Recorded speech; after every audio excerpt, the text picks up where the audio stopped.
어떤 처지에서 주의 이름을 부르든 그 소리에 귀 기울여 주시는 너무나 선하시고 인자하신 우리 아버지 하나님, 오늘 우리가 우리의 자격으로 예배의 자리에 성큼 들어온 것이 아니라 오직 우리의 죄를 온전히 담당해 주시고 우리의 영원한 의가 되시는 주 예수 그리스도의 그 이름과 그 은혜만을 붙들고 나아가오니 이 예배를 통해서도 하나님의 나라를 우리의 심령 속에 비춰주시고 보여주시고 주님의 뜻을 우리의 심령이 받들 수 있는 시간 되게 하여 주시옵소서. 아버지 하나님, 많은 허물을 여전히 지니고 나왔습니다. 우리를 정케 하시고 우리의 심령을 성령님의 역사로 정결케 하여 주옵시고 이 시간 주님의 말씀에 우리의 영혼이 반응하며 우리의 마음이 말씀으로 움직여 갈 수 있게 하여 주옵소서. 우리의 자리를 꼬아리 틀고 또아리 틀고 앉아있던 좌정에서 우리가 주의 말씀을 판단하는 너무나 어처구니 없는 너무나 있을 수 없는 일을 자행하지 않도록 우리 모두를 간섭하여 주시고 주장하여 주시고 말씀 앞에 간절한 마음으로 엎드리는 심정으로 우리가 하나님의 말씀을 눈꽃만큼이라도 아는 것도 우리의 일이 아니라 하나님의 역사요 하나님의 은혜로 되어진 것에 오늘도 우리가 말씀을 받는 자세로 그러한 하나님의 은혜를 고백할 수 있는 시간 되게 하여 주시옵소서. 아버지 하나님, 우리가 안다고 하는 말씀으로 인해서 어쩌면 우리가 얼마나 타락하고 얼마나 참 하나님의 뜻을 어그러뜨렸는지 얼마든지 그런 일이 일어날 수 있는 그런 두려움을 가지고 이 시간 하나님 앞에 우리가 나아갈 수 있게 인도하시고 우리의 마음을 붙들어 주시옵소서. 예수님의 이름으로 기도합니다. 아멘. 누가복음 16장 19절에서 31절입니다. 누가복음 16장 19절에서 31절 권함을 받지 아니하리라 라는 제목입니다. 본문 안에 이 구절이 있습니다. 권함을 받지 아니하리라. 19절에서 31절.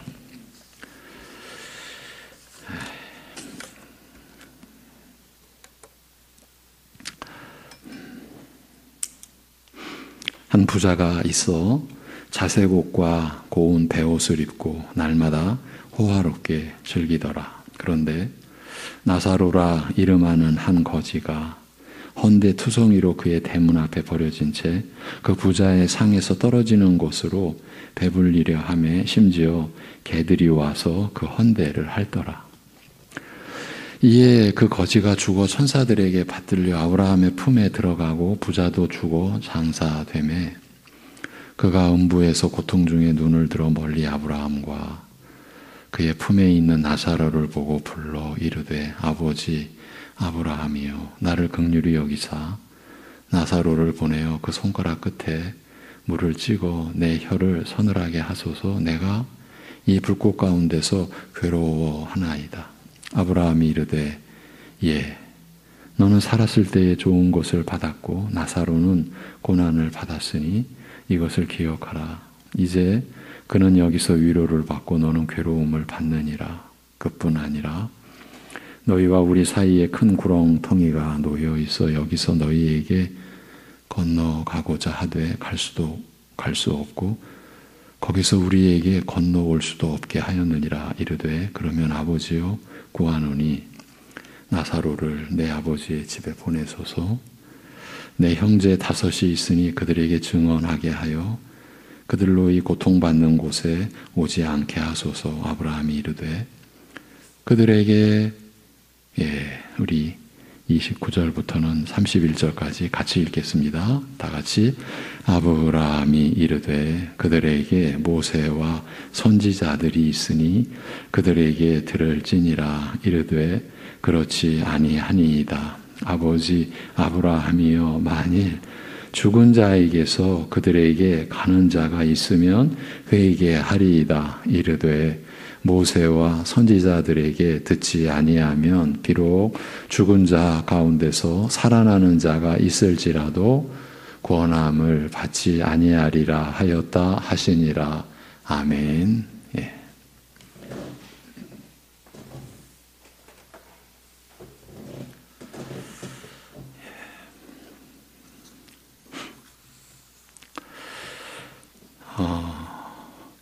오늘 이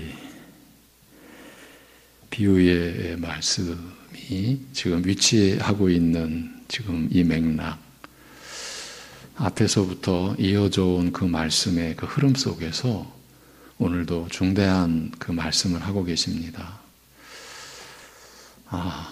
우리가 많이 알고 있다, 듣고 있다, 들었다, 그런 생각을 할 수도 있습니다. 예, 그런데 저는 그런 생각이 이제 두려워집니다. 모르는데, 잘못 알고 있는데 안다라고 하면서 일어나는 우리 인생의 수많은 오류와 실수, 그 실패를 우리가 경험해 왔기 때문입니다.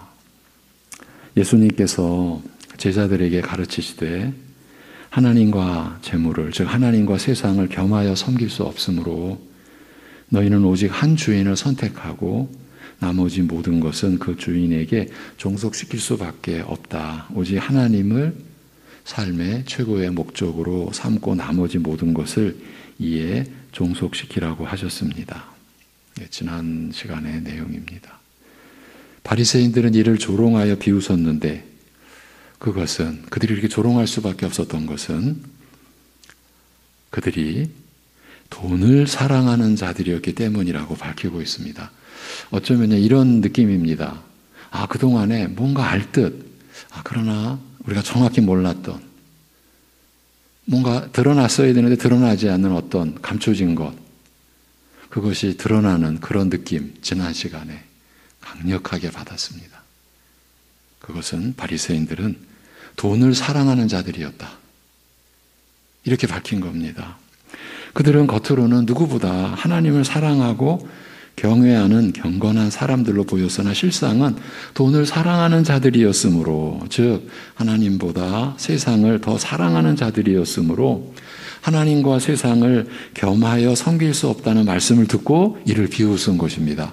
자신들의 입장에서는 얼마든지 그럴 수 있는데 비웃은 거예요. 그래서 그들은 온 마음과 힘과 목숨을 다하여 자기 전부로 하나님을 사랑하는 자들이 아니었습니다. 그들은 무엇보다 먼저 하나님의 나라와 그의 의를 추구하는 자들이 아니었어요. 그들은 세상을 사랑하는 자들, 하나님의 나라보다는 세상 것을, 이방인들이 구하는 세상 것을 더 사랑하는 자들이었습니다. 세상을 사랑하여 그들에게 허락되고 맡겨진 하나님의 나라를 탕자처럼 전부 탕진하고 만 사람들이었습니다. 누가복음이 계속 이렇게 흐름이 지금 이어져 가고 있는 그런 맥락에서 이제 우리가 이런 논의도 할 수 있는 거예요. 하나님의 나라를 그들은 탕자처럼 전부 탕진하고만 사람들이었다는 거예요. 문제는 여기에서 그치지 않고 이들은 스스로 의롭다고 생각하였습니다. 사실은요, 스스로만이 아니라 자타가 의롭다, 경건한 사람들이다, 이렇게 돼버린 겁니다. 이러니 이것이 얼마나 무서운 지금 진실입니까? 아무 문제가 없다고 생각했습니다. 하나님 앞에서. 세상을 사랑하여 하나님의 나라를 다 탕진하여 놓고서도 아무 책임을 느끼지 못했습니다. 오히려 하나님 앞에서 의로우며 경건하다고 생각하였습니다. 그들은 세상도 사랑하고 하나님도 사랑할 수 있기를, 세상의 좋은 것을 누리면서 동시에 의로우며 경건한 자가 될 수 있기를 바랐습니다. 오늘날 우리도 그러고 있는 것은 아닌가? 그러고 있는 것 같습니다. 그러나 타가 인정하는 바리새인들의 의로움과 경건에 대하여 예수님께서는 그 실상을 다음과 같이 지적하셨습니다. 너희는 사람들 앞에서 스스로 의로운 자로 보이려 하나 하나님께서는 너희 마음을 아시느니라. 이렇게요. 너희들의 의와 경건은 사람의 눈이나 속일 수 있는 피상적이고 위선적인 의일 뿐. 그러니까 다 외식이라는 거죠. 연기하는 거예요. 연기자가, 연극 배우가 연기하는 거예요. 너희는 연기하는 것뿐이다. 피상적이고 위선적인 의일 뿐이요 너희 마음을 아시는 하나님 앞에서는 결코 참된 의로 인정될 수 없는 것이라. 사람들에게 대단한 것으로 여겨지는 너희의 의와 경건이 하나님 앞에서는 심히 가증된 위선일 뿐이라 하셨습니다. 여러분, 이런 영적 바탕에서 믿음만으로 의롭다함을 받는다라는 이런 예수님의 가르침과 그 예수님의 가르침을 성령님 안에서 정확하게 그 복음을 받고 그 복음을 가르치고 전하고 또 성경으로 기록한 이 사도들의 이 하나님 나라 선포의 그 복음을 이들이 받아들일 수 있었겠습니까? 율법의 행위로 의롭다함을 얻을 육체가 없다. 오직 그리스도를 믿음으로만이다라고 하는 것을 이들이 받아들일 수 있겠냐는 말입니다. 오늘날 우리 교회 안에 복음을 받아들일 수 없는 그런 심령들이 없지 않다. 이렇게 우리는 봐야 됩니다. 왜 이런 일이 초래되었을까요?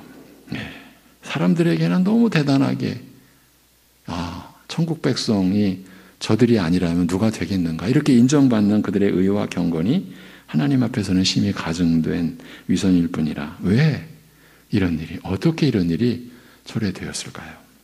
바리새인들은요, 하나님의 율법의 엄중한 요구 앞에 단 한 번도 정직하게 서보려 하지 않았기 때문이라. 이렇게 봐야 되지 않겠습니까? 아니, 율법의 요구 앞에 정직하게 서려 할 때마다 흉악한 죄인으로 발견되는 자신의 모습이 절망적인 죄인으로 발견되는 것이 두려워서 도저히 감당할 수 없었기 때문이었습니다. 의로운 자만이 들어갈 수 있는 영생의 나라와는 아무 상관없는 자로 발견되는 것이 영생으로부터 점점 더 멀어지는 것이 견딜 수 없었기 때문이었습니다. 그러나 그들은 이와 같이 율법 앞에서 느낄 수밖에 없는 정죄와 또 절망과 정직하게 맞닥뜨려야 했습니다.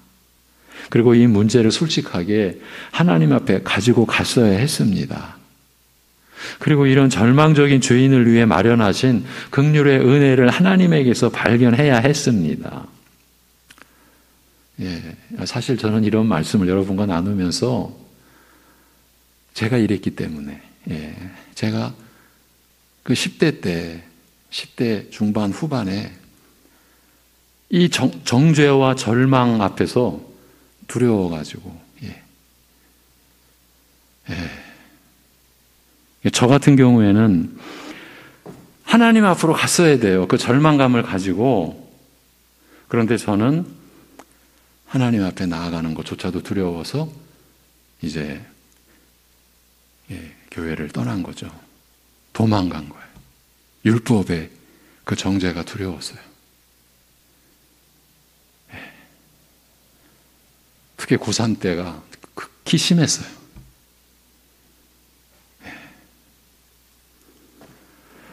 그래서 이러한 내용을 보면서 여러분과 나눌 때 그때의 생각을 한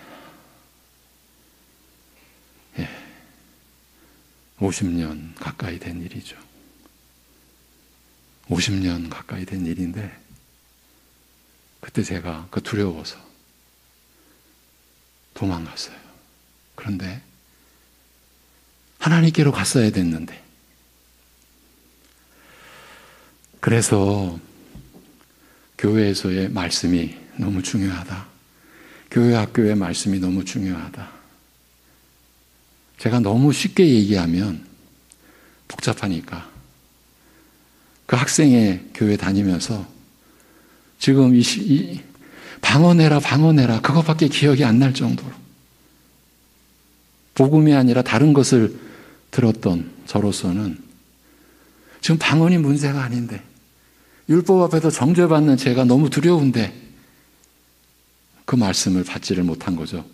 교회가 전했는데 내가 못 받았을 수도 있고, 교회의 중심은, 분명한 것은 교회의 중심이 복음이 아니었어요. 교회 학교의 말씀이 복음이 아니었어요.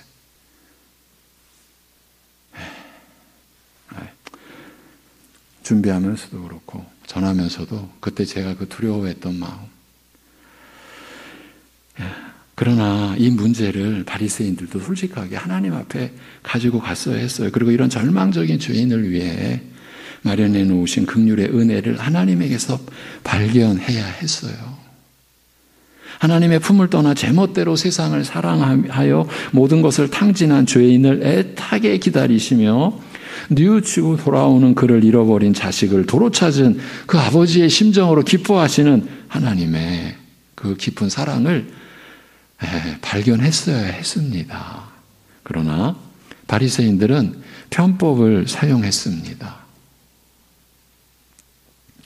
하나님의 거룩한 율법 앞에 정직하게 설 때에도 영생에 들어갈 수 있는 온전한 의인의 모습 대신 오히려 정죄되어 멸망할 죄인의 모습으로 발견되는 것이 두려워 그들은 애써 이를 외면하고 피하고자 하였습니다. 그리고 어찌하든지 죄인의 모습으로 발견되는 것을 피해보고자, 이제 편법이 나오는 거예요. 어찌하든지 의인의 모습으로 발견되고자 하였습니다. 그래서 그들은 율법의 엄중한 요구 앞에 정직하고 진실하게 서기보다는 율법 자체를 변질시키기 시작했습니다. 여러분, 이것이 한 시대가 아니라 구약의 역사 내내 조상 대대로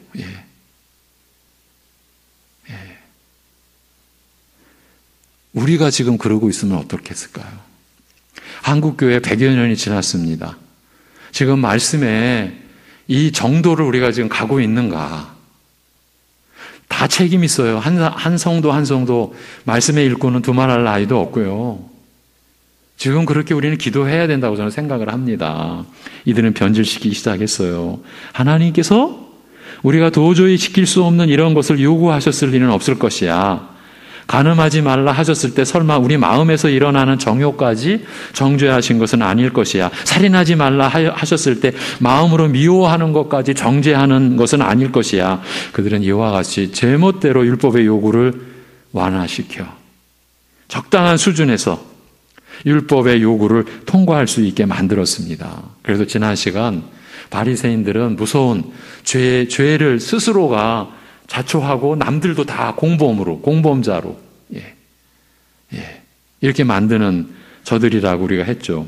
그리하여 여전히 세상을 사랑하면서도 세상이 좋아하는 것을 함께 좋아하며 세상이 즐기는 것을 적당히 즐기면서 적어도 사람 앞에서는 의롭고 경건한 자로 나타나 보일 수 있었던 것입니다. 그러나 예수님께서는 이러한 바리새인들의 생각을 근본적으로 뒤집어 엎으시되 사람들에게서 대단한 것으로 인정받는 너희 의와 경건이 실상 하나님 앞에서는 심히 가증된 것이라 하셨습니다. 이어 말씀하시기를 지금은 하나님 나라의 도래를 내다보고 가리키고 예언하였던 율법과 선지자들의 시대는 지나가고 하나님의 나라가 전파되어 모든 사람들이 그 나라에 들어갈 수 있도록 열려있는 시대가 되었으나 그렇다고 해서 율법의 엄중한 요구가 폐하여진 것은 아니라고 하셨습니다. 여러분, 율법의 엄중한 요구가 폐하여지면은요, 우리가 그리스도를 믿음으로 의롭다함을 받는 그 하나님의 구원의 법도 끝나는 거예요. 지난번에 제가 어느 예배선지 이와 같은 이야기를 한번 했습니다. 제가 나중에 금요기도회 때 또 한번 하려고 합니다.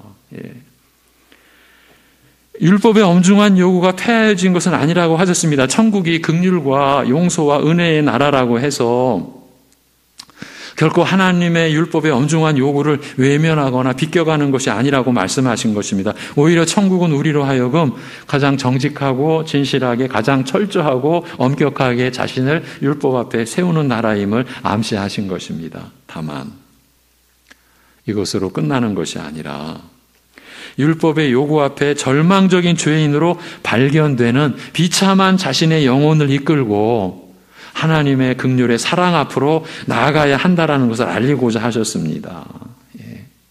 율법의 엄격한 계산 앞에서 영적 파산자로 판결이 난 가난한 자, 바로 이것이 마태복음 5장에서 심령이 가난한 자라는 것이 이걸 의미하는 거예요.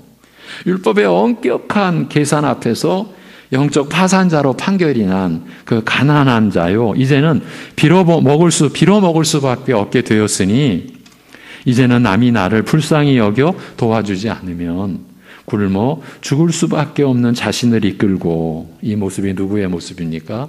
앞에 비유에서 그 둘째 탕자의 그 모습이죠. 남이 나를 불쌍히 여겨 도와주지 않으면 굶어 죽을 수밖에 없는 처지에서 아버지께로 돌아오지 않습니까? 그런 자신을 이끌고 그리스도의 구속 안에서 나타내신 하나님의 그 풍성한 은혜, 나의 모든 흉악한 죄를 덮고도 남는 사랑 앞으로 나아가야 한다라는 것을 일깨우고자 하신 것입니다. 하나님의 긍휼과 은혜 안에서 율법의 엄중한 요구가 얼마든지 만족되고 극복될 수 있다는 것을 알리고자 하신 것입니다.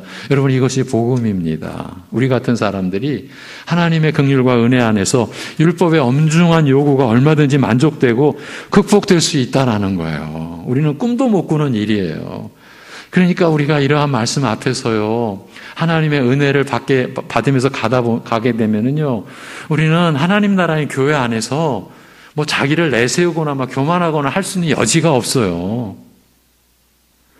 여러분, 지금 바리새인들이 사람 앞에서 의롭다고 인정받는 것이 두렵지 않으십니까? 예.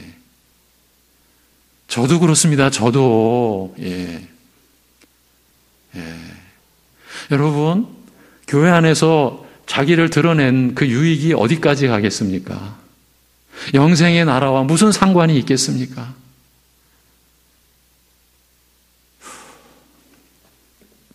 오늘 말씀은 율법은 결코 폐하여지지 아니하였고 그 엄중한 요구가 예전이나 지금이나 변함이 없다고 한다면 바리새인과 같이 세상을 사랑하면서도 스스로 의롭다고 생각하는 자, 자신이 하나님 앞에서 가증한 자임을 알지 못하는 자신의 영적 실상에 대하여 무지한 자의 말로가 어떠할 것인지 한 부유한 자와 가난한 자의 비유를 통하여 가르치고 있습니다. 한 사람은 심히 부유하여 귀한 신분에 속한 자나 입을 수 있는 자색 옷과 세마포 옷을 입고 날마다 성대의 잔치를 베풀고 즐기면서 살았으나 반면 나사로라 하는 사람은 심히 가난하여 부잣집 때문에 끌어다 놓은 대로 부자의 상에서 떨어지는 부스러기로 배를 채우고자 하였습니다. 이 외적 삶의 비교가 되겠습니까? 이 두 사람의 삶의 이 정황이. 이건 뭐 비교 아니, 전혀 서로 뭐 상대가 안 되는 거죠. 예.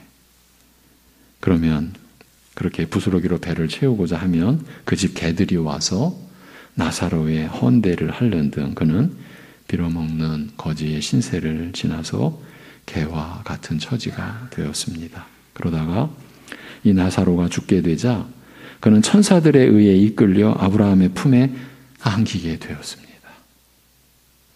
여러분, 이것이 예수님의 말씀입니다.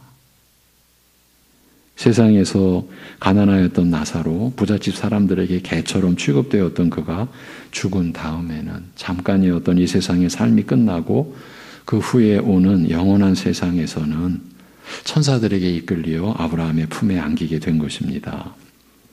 아브라함과 함께 천국의 기쁨에 참여하는 자가 가장 귀중한 영적 축복을 풍성하게 누리는 부자가 된 것입니다. 이 나사로는 스스로 경건한 바리새인들에게 개처럼 취급되었던 자들, 곧 하나님을 알지 못하는 이방인처럼 취급되었던 세리나 창기들 가운데 그리스도 안에서 천국을 발견하고 영접한 사람들을 대표한다고 볼 수 있습니다. 그러다가 이제 부자도 죽어 장사되었는데 그는 의외로 내세에서는 지옥에 떨어졌습니다. 세상에서는 아무 모자란 것 없이 모든 면에서 다 갖추어 풍성했던 사람이요. 귀한 신분의 사람으로 존경받던 그가 내세에서는, 그러니까 모든 계산이 끝나고 결말이 지어진 내세에서는 뜻밖에도 지옥에 떨어져 불꽃과 같은 하나님의 맹렬한 진노의 고통을 당하는 자로 발견된 것입니다. 이 부자는 마음으로는 여전히 세상을 사랑하면서도 겉으로는 누구보다 경건하고 의로운 자로 인정되었던 자요, 스스로도 자기를 의롭다고 생각하였던 바리새인들, 그리하여 세리와 창기들을 멸시하여 개처럼 취급하고 그들이 천국에 들어간다는 말을 듣고서 비웃고 비난하였던 자들을 대표한다고 할 수 있습니다. 두 부류의 대표자로 거지 나사로와 이 부유한 자, 참 부유한 자의 이름이 없다라는 것도 암시하는 바가 짙죠? 짙어요. 그러나 막상 이 세상에서 삶을 마감하고 모든 계산을 끝낸 결과는 전혀 뜻밖이었습니다.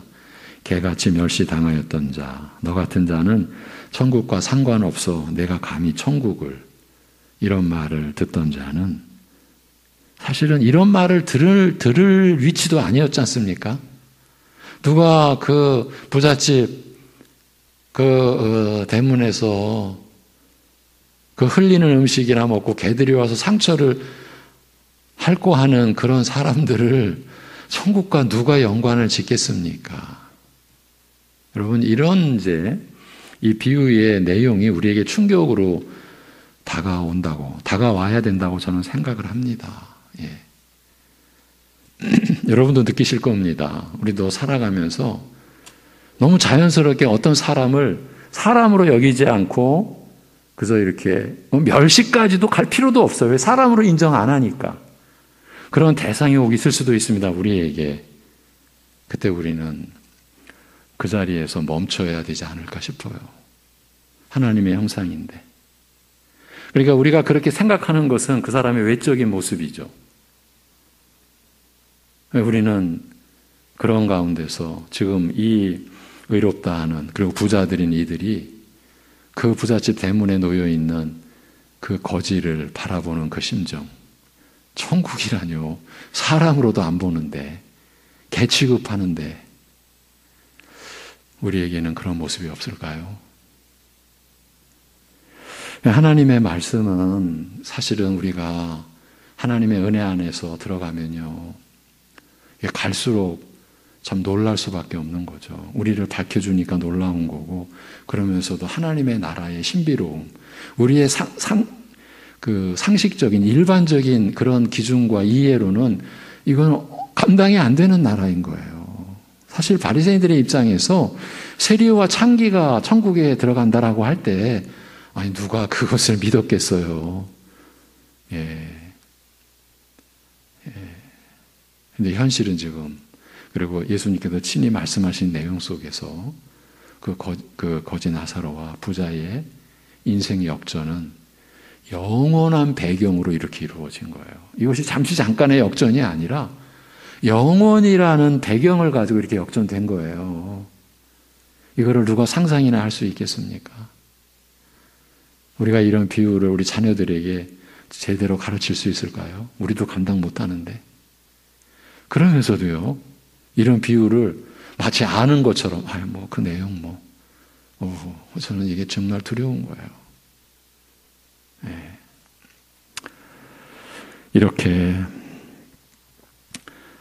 너 같은 자는 천국과 상관없어, 너 같은 게 감히 천국을, 이런 말을 듣던 자는 천국의 즐거움에 참여하는 영적 부자로 발견된 반면, 스스로 의롭다고 생각하였던, 누구보다 천국에 가깝다고 생각하였던 자들은 실상 모든 계산이 끝나자 천국에는 발도 들여다 놓을 수 없는 영적 파산자로 판명이 났으며, 하나님과 상관이 없이 산 자들, 개같이 취급받던 이방인들을 위해 준비된 지옥에 떨어지게 되었습니다. 각각의 진정한 영적 신분이 이렇게 드러난 지금 부자는 지옥에서 견딜 수 없는 고통을 당하면서 눈을 들어 멀리 그 조상 아브라함과 그 품에 있는 나사로를 보았습니다.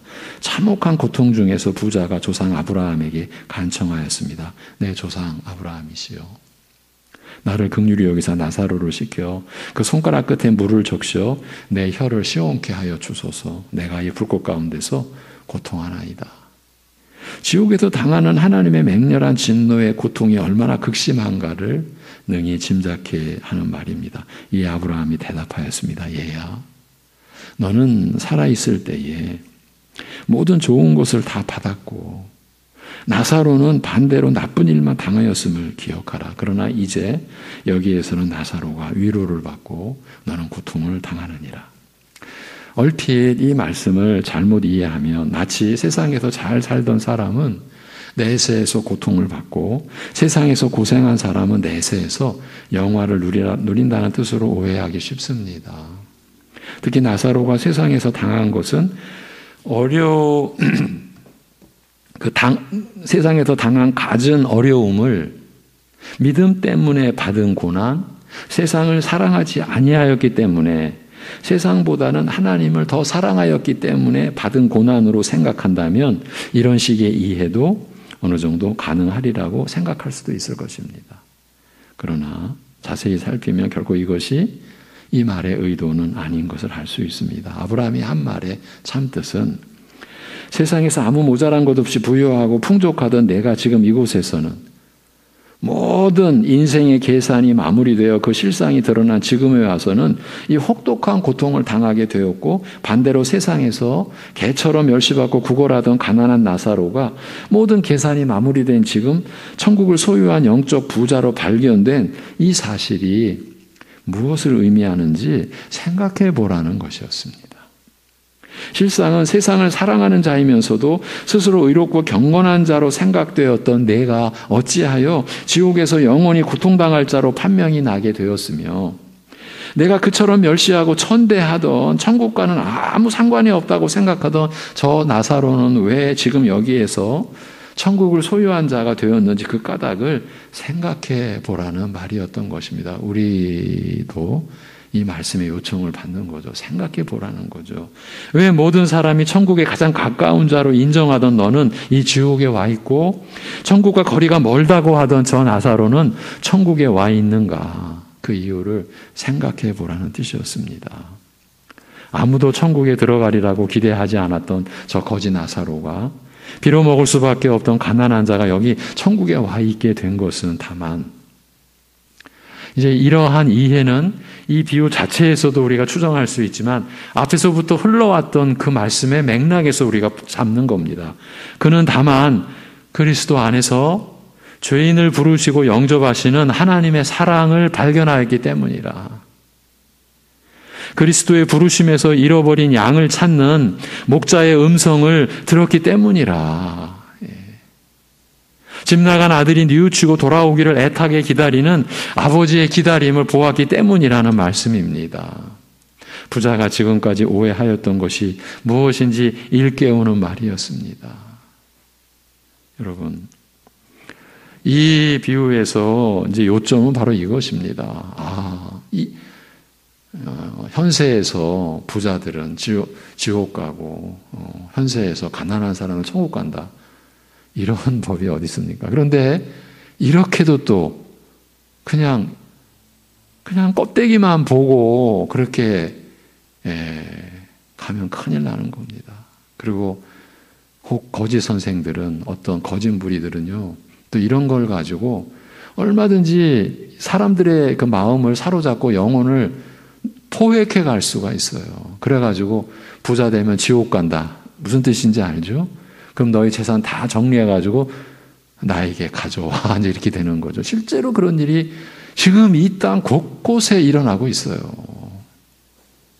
사람들의 불안감을 이용하고 또 두려움을 이용을 하고 그걸 조장하고 그래서 그들에게 길은 있다. 길은 여기다. 길은 나다. 그런데 너희들 그냥 오면 안 된다. 하나님 나라는 부자는 지옥 간다. 이렇게 돼버리면 다 갖다 바치고 자기 영혼, 자기 인생도 다 갖다 바치고 비참한 결말에 이르게 되는 거죠.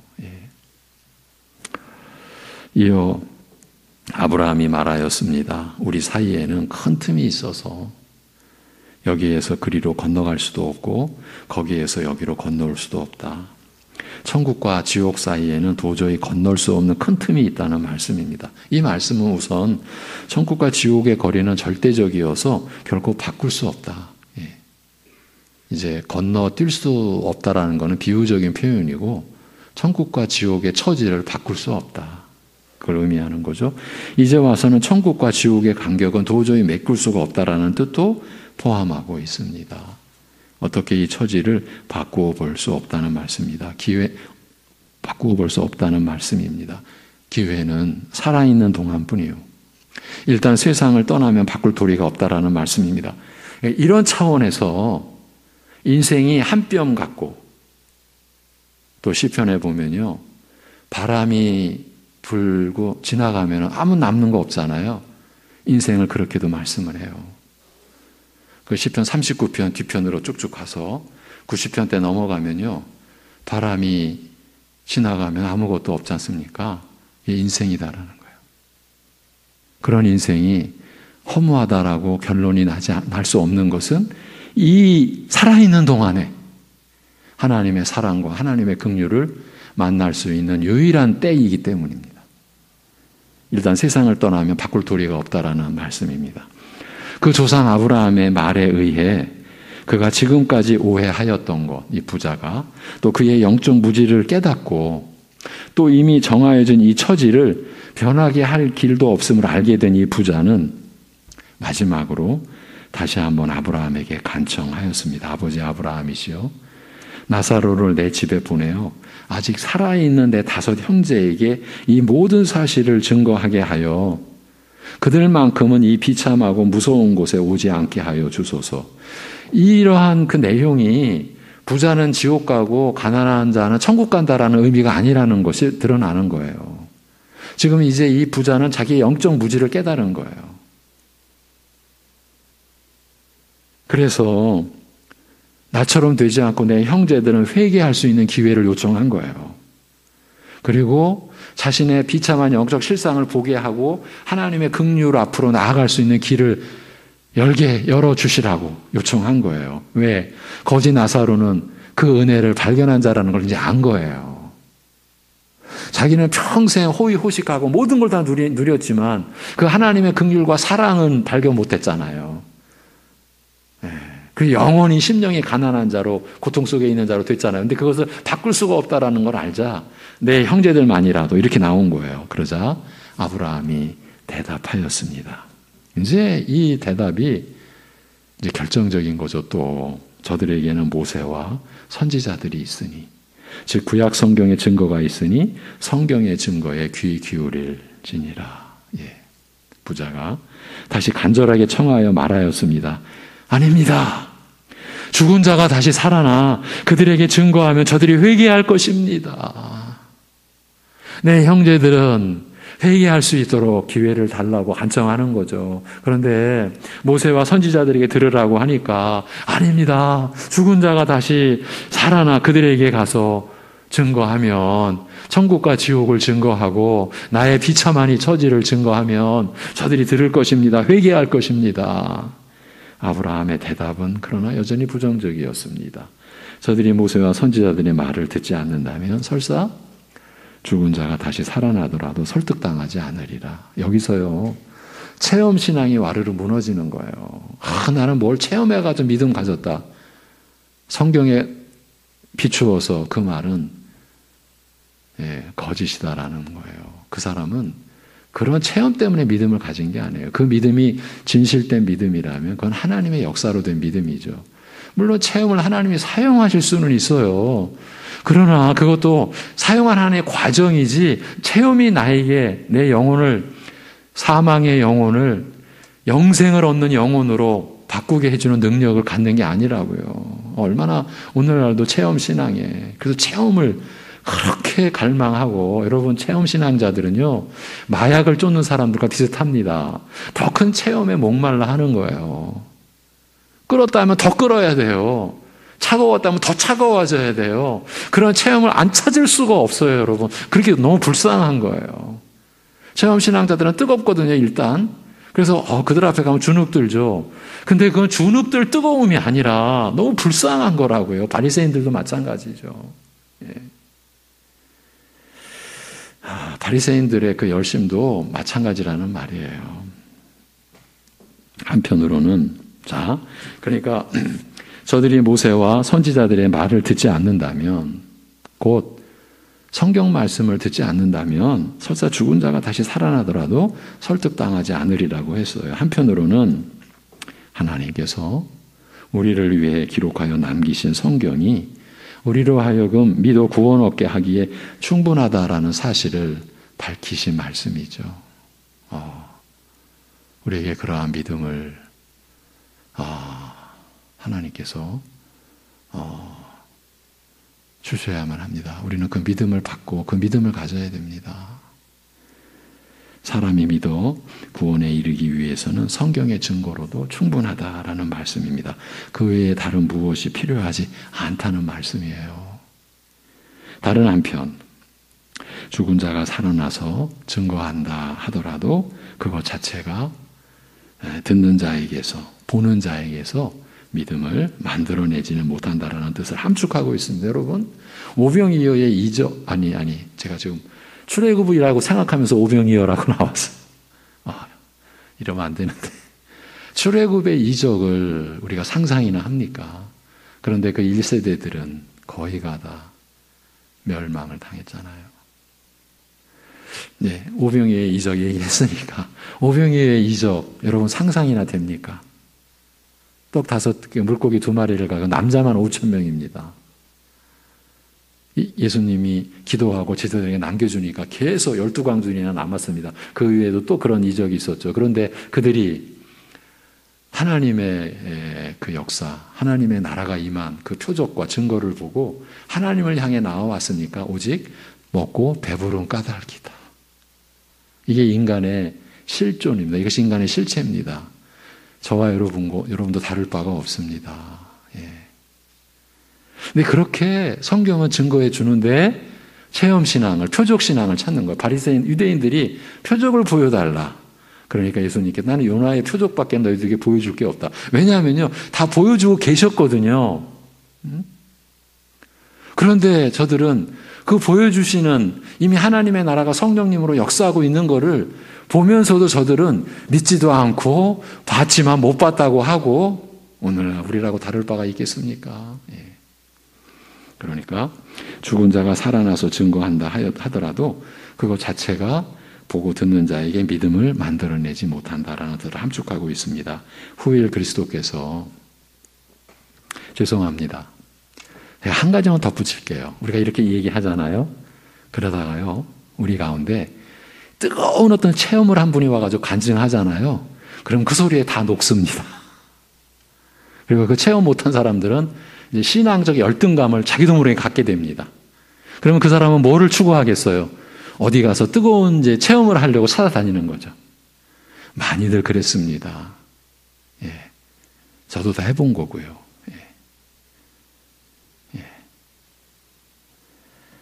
허망할 뿐입니다. 돌아와서 후일 그리스도께서 이제 마무리하는데요. 후일 그리스도께서 죽은 자 가운데서 부활하시고 승천하신 다음 성령을 보내어 그의 복음을 증거하시는 시대가 온다 하여도 사도들이 성령으로 충만하여 증거한다 하여도 믿지 않는 자는 믿지 않으리라는 것, 이거를 또 일깨우신 거예요. 믿음은 단순히 누가 증거한다고 생겨나는 것이 아니라 하나님께서 친히 그 마음을 열지 아니하시면, 성령께서 말씀의 증거와 더불어 친히 그 심령에 역사하지 않으시면요, 모든 이의 증거가 효력을 발휘할 수 없다. 거기에 무슨 다른 이적, 체험 다 포함해서 효력을 발휘할 수 없다. 믿음을 만들어낼 수 없다는 그 말씀입니다. 이 부자와 거지 나사로의 비유가 뜻밖에도 이렇게 결론을 맺어줘요. 우리 돌아온 탕자도요. 탕자가 돌아오는 곳을 끝나지 않잖아요. 거기에 누가 등장합니까? 형. 그 내용도 심각한 내용입니다. 오늘날 변질된 말씀이 그 형과 관련된 형상으로 많이 나타나고 있습니다. 그리고 이 부자와 거지 나사로의 비유도 너희가 모세와 선지자에게 듣지 아니하면 이렇게 또 끝나는 거예요. 그리고 그 모세와 선지자의 말을 들을 때 성령께서 그 말씀의 증거와 더불어 친히 우리의 심령에 역사하지 않으면요. 하나님께서 친히 우리의 마음을 열지 아니하시면 사망의 문으로 닫혀있는 우리의 문은 열려지지 않는다. 그러니 여러분, 사람이 사람을 뭐 어떻게 했다. 교회 안에서 이런 얘기가 제일 무서운 말이라고 여러분 들으셔야 됩니다. 예. 예.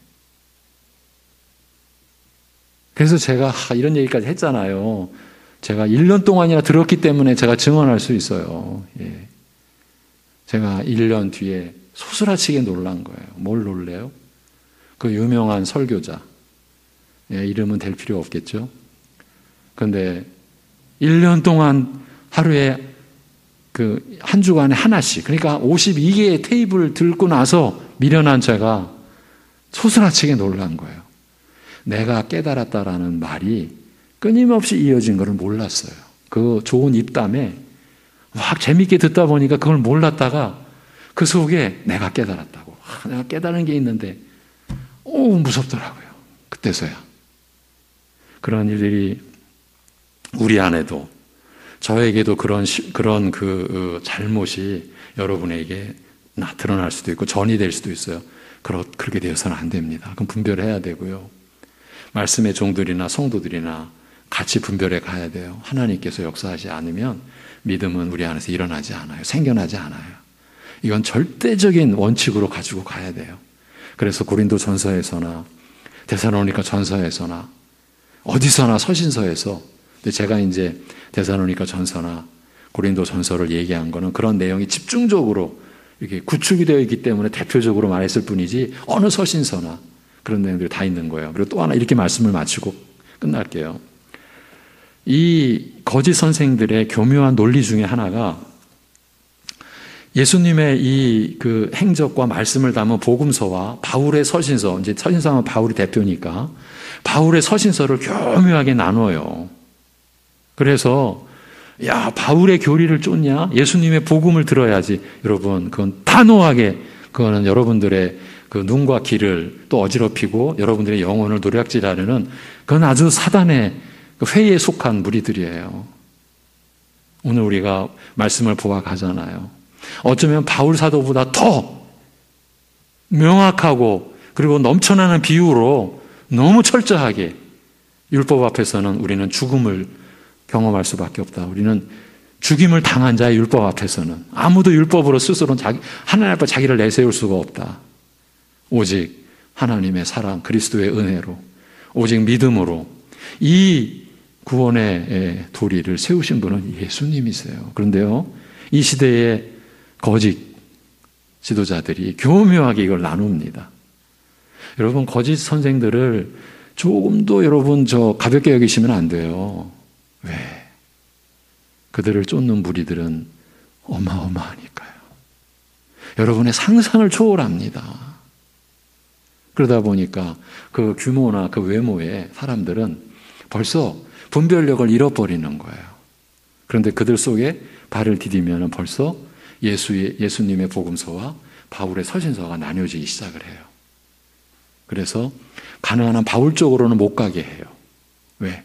바울의 논리적인 그 설명을 자꾸 버리게 하고 예수님의 이 말씀 들어와가지고 이 비유를 가지고 이제 내가 쉽게 말하고 끝낼게, 자기 멋대로 풀어내면서 영혼들을 끌어가는 거예요.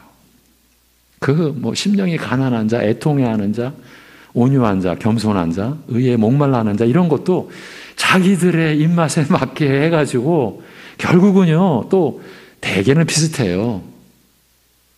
저들의 충성과 헌신과 봉사를 너무 가치 있게 만들어가지고 저들의 행위와 저들의 공로로 상급 따내도록 그렇게 유도해내고, 그러니까 천국을 시장바닥으로 똑같이 만드는 거예요. 누가 더 값진 거 사내냐, 이렇게 되는 거죠.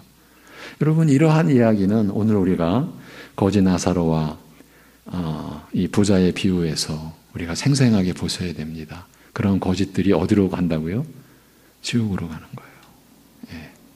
기도하겠습니다. 하나님 아버지, 참 두려운 마음으로 말씀을 오늘도 대하게 되었습니다. 이 자체가 그저 감사하고 우리의 형식적인 의, 밖으로 나타내 보이는 거짓의, 그런데 우리는 그러면서도 진실된 것이라고 믿어버리지만 하나님은 우리의 마음을 아신다고 하셨습니다. 아버지 하나님, 우리의 호흡이 멈추는 그날까지 말씀 앞에서 우리 자신을 돌아보게 하시고, 그래서 우리가 하나님의 그 긍휼과 사랑에 온전히 우리의 영혼을 내어 맡기고 있는지, 추호라도 거기에 우리가 이룬 것, 또 내가 위치한 것, 나에 관련된 그 무엇을 마치 근거 삼고 담보 삼아서 마치 천국을 내가 요청할 수 있고 당연한 것처럼 여기는 그 무엇이 나에게 있는지 우리 자신을 끝까지 돌이켜볼 수 있는 그 세심한 영적으로 깨어있는 우리들 되게 인도하여 주옵시고, 그러나 그렇다고 해서 우리가 노심초사 두려움이 아니라 말씀으로 우리에게 증거된 그 복음의 은혜, 하나님의 의를 입은 하나님의 사랑과 그리스도의 은혜에 대해서 우리가 말씀으로 더 확신을 가지고 견고한 믿음을 가지고 나아갈 수 있도록 인도해 주실 때에, 그러기에 말씀에 대한 사모함이 그저 형식적이 아니라 진실로 간절히 말씀의 은혜와 말씀 안의 진리를 우리가 얻고 깨닫고, 그리고 그것이 그 말씀이 육신이 되어 그리스도께서 우리 안에 오신 것처럼 주님의 말씀이 우리 안에서 우리의 육신의 삶으로 나타나도록 우리가 더 하나님께 은혜를 구하는 그러한 삶을 우리가 이룰 수 있게 인도하여 주시옵소서. 아버지 하나님, 새해의 여러 가지 분주함이 핑계가 되지 않게 하시고 어떠한 상황에서도 우리의 중심에 주님이 계심을, 내 안에 주님이 계심을 고백할 수 있는 믿음에 우리를 세워 주옵소서. 연약한 지체들, 집에서나 병상에서나 치료와 회복의 과정 속에서 하나님의 돌보심을 구하는 심령들 가운데 말씀 속에서 내가 졸지도 주무지도 않고 우리를 지키신다라고 하는 그런 말씀 안에서 위로받고 소망을 갖고 주님 앞에 나아갈 수 있는 그런 과정들이 되게 인도하여 주시옵소서. 모든 것 주님께 의탁하옵고 주 예수 그리스도의 이름으로 기도하옵나이다. 아멘.